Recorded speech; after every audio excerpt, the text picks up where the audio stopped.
காலை நேர பிரதான செய்திகளின் ஊடாக நர்மதா சிறில் முதலில் தலைப்பு செய்திகள். பெரிய வெங்காயத்தின் விலை சடுதியாக உயர்வு.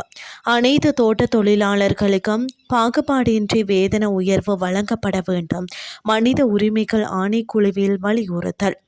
அணு ஆயுதத்தை நெருங்கியது ஈரான். அமெரிக்க அமைச்சர் வெளியிட்ட அறிவிப்பால் பதற்றம்.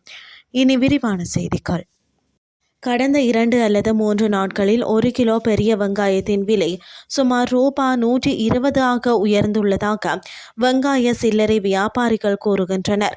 2 அல்லது 3 நாட்களுக்கு முன்பு ரூபாய் 180 முதல் 200 வரை விற்கப்பட்ட 1 கிலோ பெரிய வெங்காயத்தின் விலை இன்று ரூபாய் 300 முதல் 320 வரை உயர்ந்துள்ளதாக வியாபாரிகள் தெரிவித்தனர்.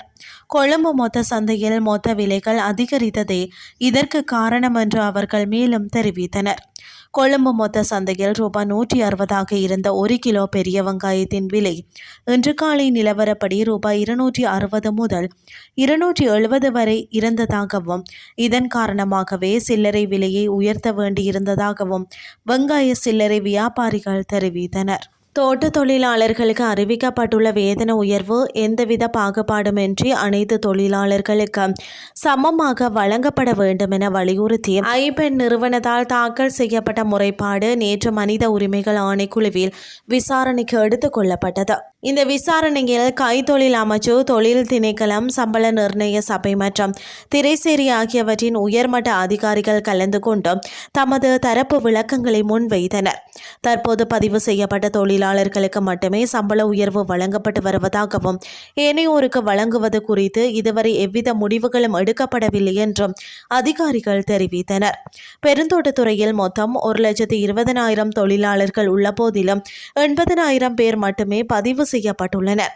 மீதமுள்ள 40,000 பதிவு செய்யப்படாத தொழிலாளர்களுக்கு வேதன உயர்வு வழங்கப்படவில்லை என்பதை அமைச்சின் மேலதிக செயலாளர் உறுதிப்படுத்தினார். இவ்விடயம் தொடர்பில் ஐபென் நிறுவனத்தின் நிறைவேற்று பணிப்பாளர் ஜீவரட்டினம் சுரேஷ், தனியார் பதிவு செய்யப்பட்டவர் அல்லது பதிவு செய்யப்படாதவர் என்ற எவ்வித நிபந்தனைகளுமின்றி உழைக்கும் அனைத்து தோட்ட தொழிலாளர்களுக்கும் ஒரே சீரான சம்பளம் வழங்கப்பட வேண்டும்.